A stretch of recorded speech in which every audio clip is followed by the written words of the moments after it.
my thesis is going to be looking at U.S. and coalition military troops and the relationship to cultural heritage in Iraq during the most recent conflict there. I think we can all agree that not enough was done at the start of the war. That changed a little bit as the years went on. There were some programs that were implemented, but in the end, it just was not enough. Now, this was mainly due to the lack of post-conflict planning. Now, since 2003, the United States has enacted several laws and doctrines that does call for the protection of cultural heritage sites during times of conflict, but still it's not enough. They do have some classes where they send troops that are deploying to foreign lands to workshops and seminars that are taught by archaeologists, how to adhere to international laws that protect sites, how to recognize a site, specifically archaeological site, and how to avoid damaging them. But the one thing that they're not covering is how and why to form positive relationships between military personnel and the indigenous cultural heritage community, and that is what my thesis is going to be looking at. Now, that's a pretty big ask. You have a conflict situation, a post-conflict situation. Add on to that different religious backgrounds, different cultural backgrounds.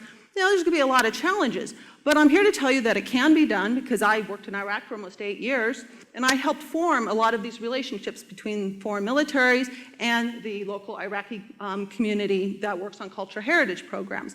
A lot of these programs were successful. Unfortunately, some were failures. So for my thesis, I'll go back and I'll look at all of those as case studies and determine what is a success, what is a failure. Can we mimic the successes? Can we avoid the mistakes that were made during the failures? It's not, though, just about protecting cultural heritage sites because they're very beautiful, they're something we all want to see, but it's also about using the catchphrase of winning hearts and minds.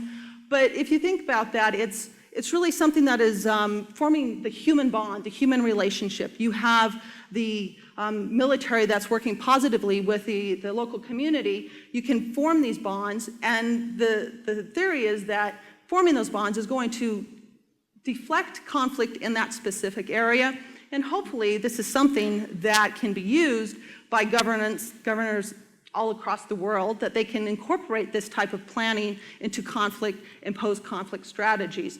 We all hope that there's not another conflict in the war, but we can look what's happening in Syria. There's parts of Africa, South America, all these different areas where there's the potential for conflict, and hopefully what I look at will be able to be used by governments to stop it. Thank you.